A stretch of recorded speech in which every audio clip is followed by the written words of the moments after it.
ادامه گفتارهای رادیوی فرهنگ.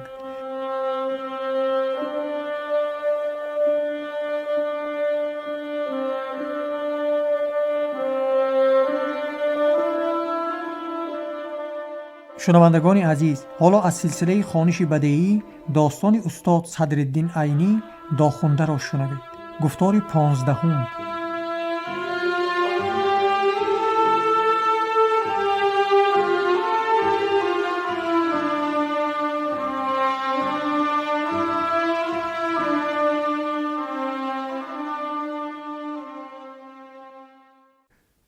به سر بازار رسیده از شبگرد پاسبانی که طبل را به زیر سر خود مانده به کنار گلخن خوابیده بود: اکا شبگرد، بزم در کجاست؟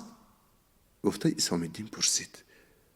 شبگرد به آنکه سر خود را بردارد: در گذری ایشان املا، گفته جواب داد و از غرغر کرده خود به خود چیزی گفتنش معلوم می شد که از این خلل رسندگان آسایش خودش خیلی ناخشنود شده بود.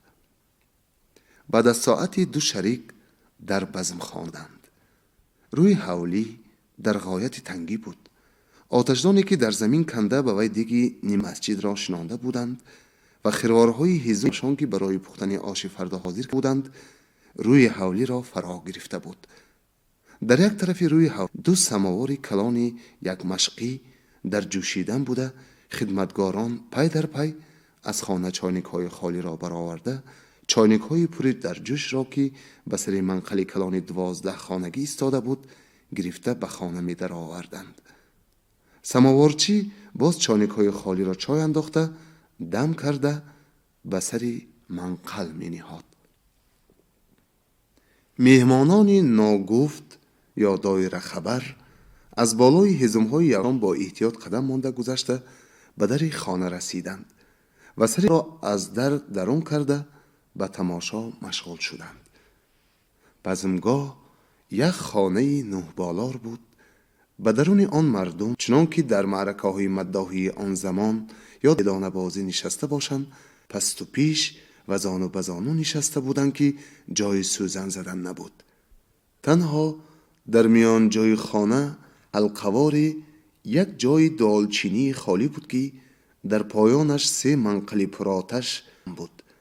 در پیش منقل ها 4 نفر دایره دستی زبردست آن زمان نشسته دایره ها را به هوای یک کرخس می نواختند و به همین هوا غزل می خواندند.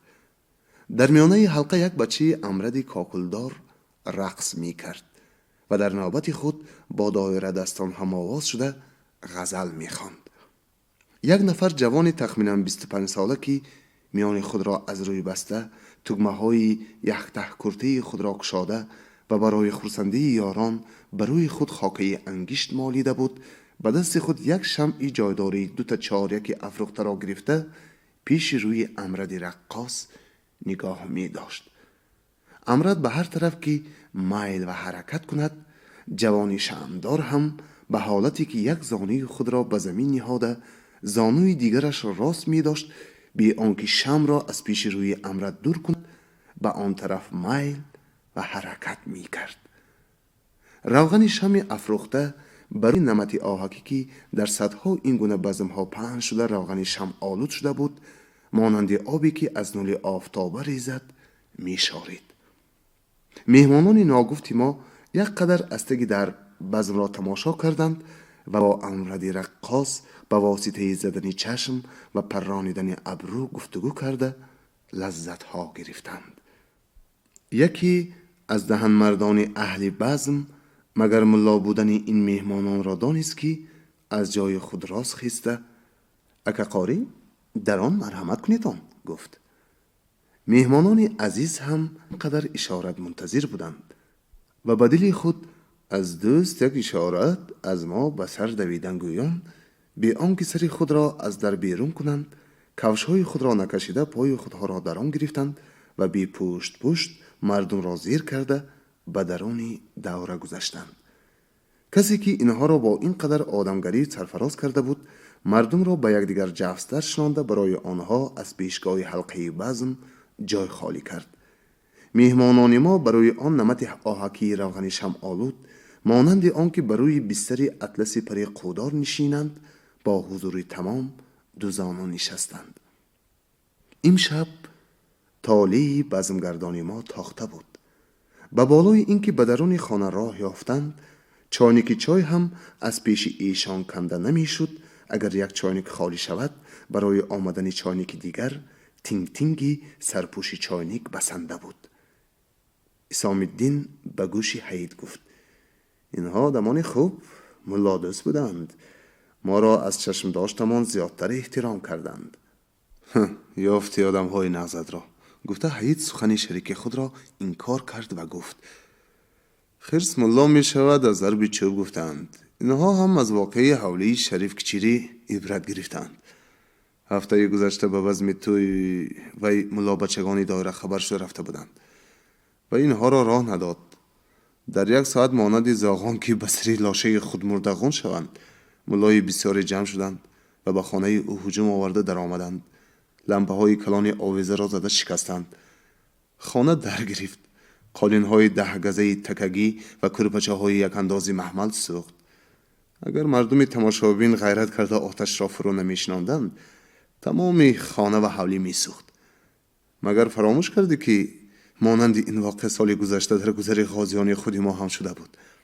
گفته حید خواست واقع یک توی کلانی در گذر غازیان شده را که در آنجا به سبب بسته ماندن در حولی ملا بچگان هجوم آورده سیمهای تلفن خانه بای را بریده بودند و عاقبت به سبب در میان در آمده 2-3 نفر را به حبس گرفتن آدمان قاضی کلان حادثه پسنده شده بود نقل کند. مگر درباره نقل قهرمانی ملا بچگان در جوش آمده قدر آوازش بلند شده بود که یکی از پایان خاموش گفته میان سخن حید را شکست. یک پید بزم به آخر رسید. خدمتگاران منقلها را از خانه برآوردند. شمع کلان هم کشته شد. شعله لمپه سیومی آویزه را هم پستر کردند. مهمانان ما هنوز نشسته بودند. یکی از روی صفه آواز خود را بلند کرده: مهمانان خوش آمدند. فردا وقتی نهاری آش داریم، بر وقتر خوابیدن در کار است. گفت اسام الدین به حید: همین قدر آبروی خوب است، بیا پیشتر از نام گرفته پیش کردنشان برویم. وقت هم از نیمی شب گذشت. خب برویم، گفت حید.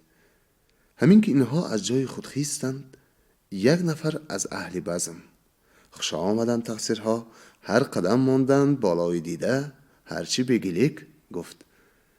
وقتی که مهمانان از در خانه می برآمدند، کسی به صاحب خانه گفت: داملاها را آزاد کردمان. دیگری آواز خود را آهسته تر کرده: از دنبالشان یک سنگ هوا ده. این حقارت هزل‌آمیز را مهمانان ما شنیده باشند هم خود را به نادانی زدند. خطای آخرین اهل بزم را به عطای اولیشان بخشیدند. فصل 13 از آن بی محل. اسام الدین و حید در بازگشت از بزم راهشان را دیگر کرده از طرف قوش مدرسه روان شدند. حید گفت: والله که از گرسنگی در من طاقت قدم برداشتن نماند. چای را هم مفت یافته پای در پایش نوشیدن گرفتیم. کاش که در حجره یگان چیزی خوردنی می بود. گفته اسام الدین هم گرسنه ماندن خود را معلوم کرد. از غایت گرسنگی هر دو شریک دم نزده راه می رفتند. با این حال به دالان سری بازار قوش مدرسه رسیدند. در آنجا پیش دهباشی که گلخن خود را افروخته با شبگردان خود چخچخ کرده نشسته بود رفته چلیم پرسیدند. یک شبگرد به فرموده دهباشی چلیم انداخته پخته کرده داد. هر دو شریک دود به دود دوباره کشیدند. تقصیر جان، مرا خلاص کنید، گفته آوازی یک گوشه پایتوخ دهباشی برآمده دقت ملایان را به طرف خود کشید. اسام الدین نزدیکتر شده: تو کیستی؟ گفته از آواز دهنده پرسید: مگر مرا نشناختی؟ همین روز در مدرسه به تو روغن برده ندادم؟ آها، تو آدمی عظیم شاه؟ اسام الدین گفت اینجا چی میکنی؟ وقتی که از مدرسه برآمده 3-4 قدم راه رفتم، راه را گم کردم. هرچند گفتم جای خوجین را نیافتم. حوله فتح الله بای کجاست گفته از هر کس پرسیدم، هیچ کس ندانست. شب تاریک شد، از کوچه ها پای مردم کنده شد. به کجا رفتن را ندانسته به هر طرف می دویدم. عاقبت یکی از اینها به شبگردان اشاره کرده، به من وا خورده اینجا گرفته آورد و نگاه داشت. هرچند زاری کردم که مرا به خانه فتح الله بای رسانید. خوجین من در آنجاست، اگر این شب رسیده نروم مرا کاهش می کند. سر ندادند و مرا بندی کردند. 10 باشی این را سر دهید، این مهمان ماست گفته از 10 باشی پرسید اسام الدین. خب صدقه سخنتان تقصیر. 10 باشی گفت وقتی که این بچه خوجین من مهمان فتح الله بای است گفت، من امیدوار شده بودم که فردا پولی یک دیگ جوش می روید. دولت خوجینش سخت بوده است، شما رسیده آمدید. اسام الدین خیر ضرر ندارد، خدای وضعش را از جای دیگر می رساند. اگر راهی بزمیان ایشان املا را گیرید پولی چند دیگ جوش می روید. و به یادگار نگاه کرده خیز بیا بچه. هر دو شریک مقرر کردند که یادگار را به حولی فتح الله بای رسانده مانند. از بس که در ریگستان در دور ارگ پادشاهی سربازان پاسبانی می کردند و هیچ کس را بدانستن نام شب راه نمی دادند، مجبور شدند که از پشت بالای حوض از گذر استاروحی، از کربی و کفر رباط دور زده از بالای گذر میرزا غفور روند. پس از آن که شریکان از گذر میرزا غفور گذشتند، در پسکوچه روبروی مسجد عربان یادگار را به حولی فتح الله رسانده، خود با راه کلان از بالای لبی حوض جباز گذشته به منزل خود رفتنی شدند. حید گفت در این گرسنگی اینقدر راهی برزیاد را که به کثافت عظیم شاهی تو طی کردیم، بالای مرده صد چوب شد. حقیقتا گرگستی حید گفت اسام الدین. دنبه گوسفند عظیم شاه نقص، اما آدمی وی را 10 قدم راهبری کردن بد. در حقیقت گرسنگی شریکان از حد گذشته بود. چای کبودی پی در پی پایان مستی همه چیز را از معدهشان رفته برده بود. معده خالی به جای غذا صفرا را صرف کرده دود از دماغشان می برآورد. در راه از پیش هر نانوای خانه‌ای که می گذشتند بوی خوش نان گرم اشتهایشان را تا رفت به جنبش می آورد. حید گفت پول داری یگان نان خریده خوریم؟ پول ندارم، لیکن برای مفت گرفتن نان یک چاره به خاطرم رسیده ایستاده است. چی چاره به خاطرت رسید؟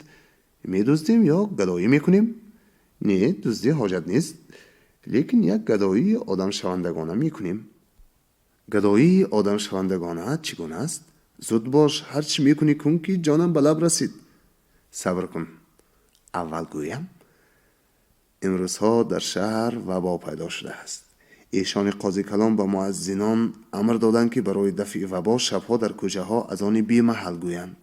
دیشب یک وقت من به سر صحنه مدرسه بودم، 2 مؤذن در راه ایستاده از آن گفت. از نانوای خانه استا همراه یک شاگرد نانوای 2 نان برآورده به آنها داد. ما هم در پیش نانوای خانه میرزا مختار جان یک از آن میگوییم، امید است که به ما هم نان برآورده دهند. اسام الدین این فکری بکر را از کجا یافتی؟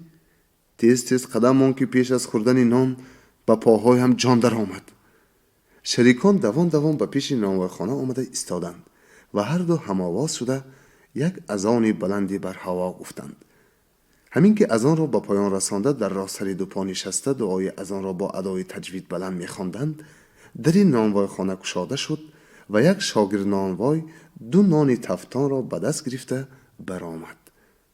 هنوز دعای اذان به آخر نرسیده بود. حید گفت بس کن، مدعا حاصل شد و دعایت از درگاه الهی که ها قبولی یافت. شریکان دعا را تمام کرده دستها را بر رو کشیدند.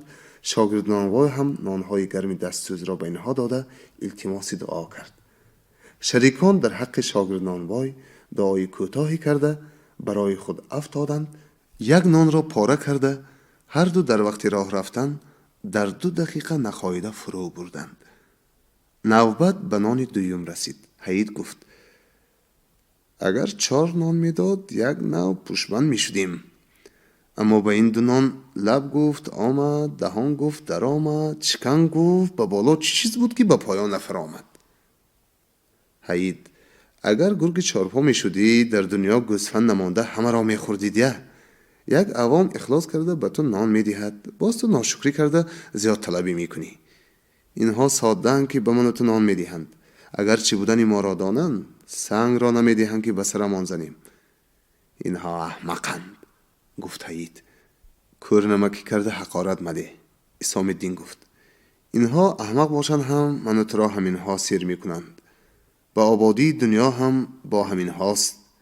بنابراین است که علمای گذشته لولا الحمقاء لخریب دنیا، اگر احمقان نمی بودند دنیا خراب می گردید گفتند.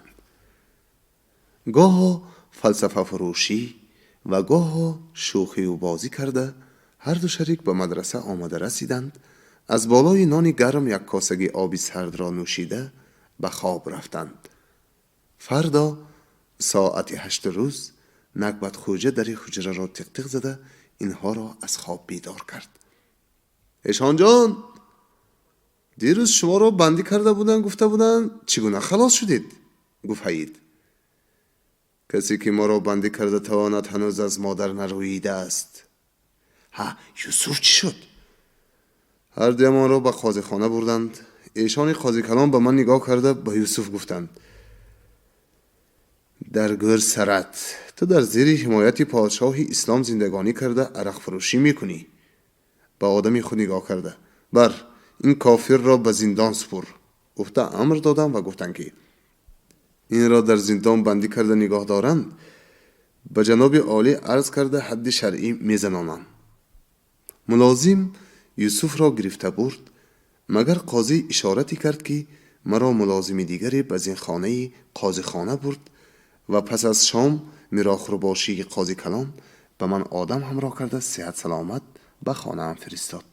حید گفت دراز زمان کوتاه بر. گفتند که بسیار راست است. اگر من بر این درازها را بریدن میگرفتند تو بر این کوتاه ها از گرسنگی میمردید. حتی شکم ایشان قاضی کلانت هم از دولتی من بر این درازها سیر می شود. زود باش آش را تیار کن. گفت نکبت خوجه و جامعه خود را کشیده مانده 4 زانو زده در پیشگاه حجره نشست. فصل 14 سربازی. یادگار را هیچ یک شعشعها و تنتنه های بخارا که هر کسی کوهستانی و صحرانشین را در حیرت می انداخت به خود نمی کشید. مزار و مدرسه ها هم به دلش تأثیر زیادی نبخشید. خیال وی تنها به یک جا، به دره نهان، به گلنار بند بود. آن دلسوزی و مهربانی که در وقتی دستگیر شدنش از گلنار دید یکی بر صد عشق و محبتش را به وی زیاد کرده بود. در جهان بی کسی حالا یک کس داشت که دل وی حقیقتاً به این به یادگار می سوزد. افسوس که حالا از وی دور افتاده است. پس از این هم معلوم نیست که باز وی را می بیند یا نه. دنیا جای امید است، تا ریشه در آب است امیدی ثمر است گفتند. اگر کوشش کند دور نیست که باز به وی برسد. هیچ نباشد جمال جهان آرای او را باز یک بار ببیند. نکته های شیرین را از آن لبها که غیر از روزی دستگیر شدنش همیشه با تبسم های مهرانگیز آمیخته بود یک بار دیگر شنود. از حرکت های گلنار معلوم بود که وی هم مرا دوست می دارد. وی هیچگاه دامن کسی دیگری را با دستی محبت نخواهد گرفت. آیا وی روزی آخرین هرگاه که تو زن گرفتنی شوی من هم توی می شوم نگفته بود؟ آن دلیری که از وی به زیر شمشیری یسوول دیده شد معلوم بود که وی آسان آسان به زنی دیگر کس راضی نخواهد شد. ای بس که وی با وجود زن بودنش همین قدر مردانگی و وفاداری نشان دهد، اما من در رسیدن به او هیچ کوشش نکنم. برای کوشش کردن در این راه اول از دست عظیم شاه خلاص شدن و گذرانی خود را از یگان راه دیگر مهیا کردن در کار بود. چاره چیست؟ چاره گریختن. اما به کجا و به در کی؟ به این پرسش جوان خردسالی تجربه ندیده هیچ جواب نمی یافت. یادگار در گذری پشت ارک بخارا در سری پس کوچه‌ای که حولی فتح الله بای گوسفند جلاب در آنجا بود پشت به دیوار نشسته به همین خیالات فرو رفته بود که داخنده تو کجایی هستی؟ گفته آوازی آمد و او را از خیالات بی پایانش که به کجا رفته رسیدنش را خودش هم نمیدانست باز آورد. یادگار با شنیدن این آواز مانند کسی که ناخواست از خواب بیدارش کرده باشند یک قد پرید و به طرفی که این آواز آمده بود نگاه کرد و دید که یک سربازی امیر منتظر جواب است. از حصار، گفته یادگار جواب داد. از خودی حصار؟ نه، اصلا از کولاب، حالا در سر جوی حصار می ایستم.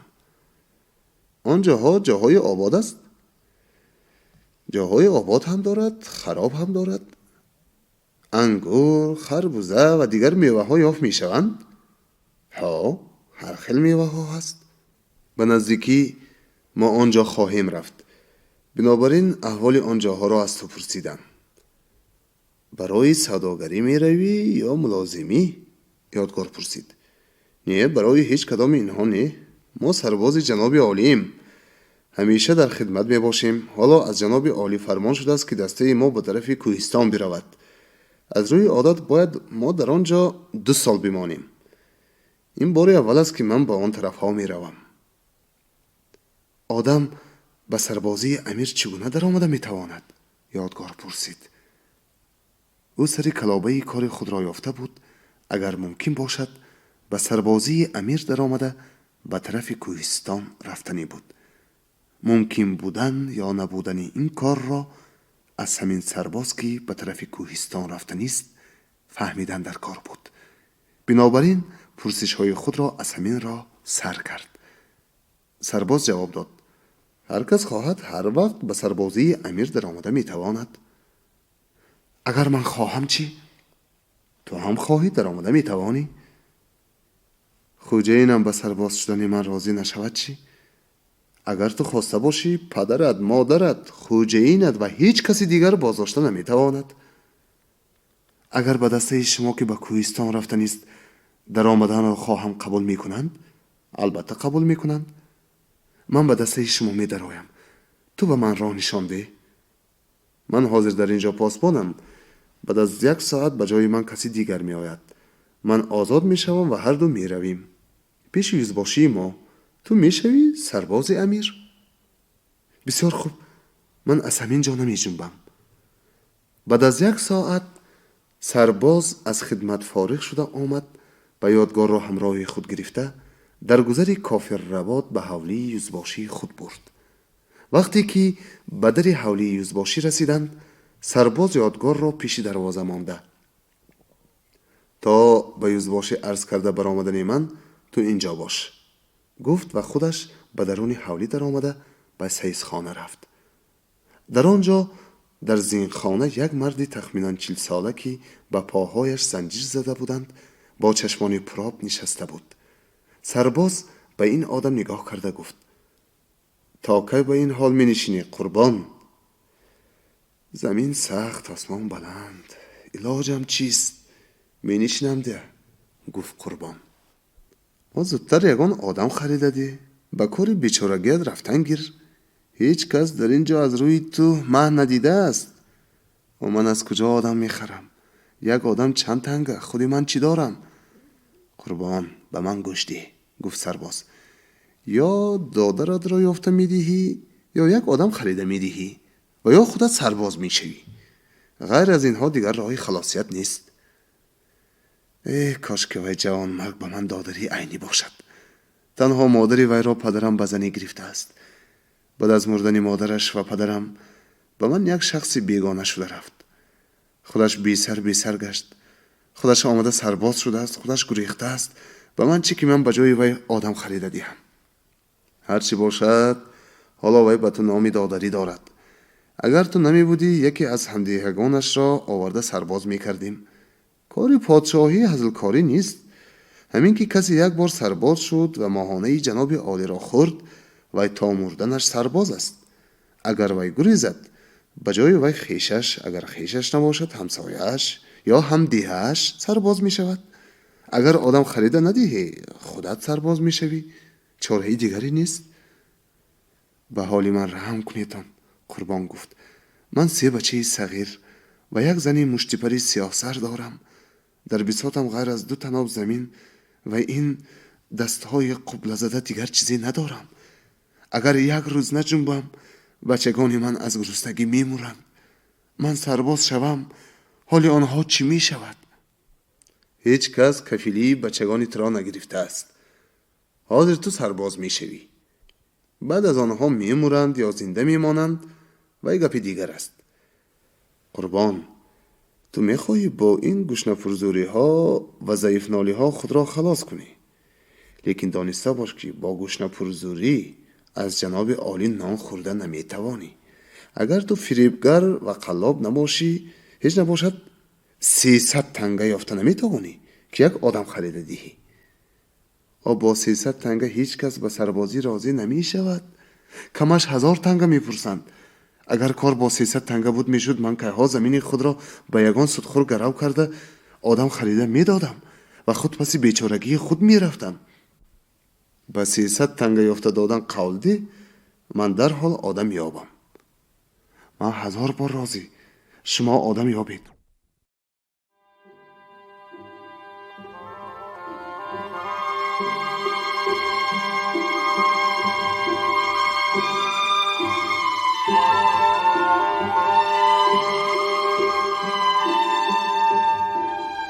شما گفتار 15 را از سلسله خوانش بدیعی از داستان استاد صدرالدین عینی داخونده شنیدید. راوی حبیب الله عبدالرزاق گفت.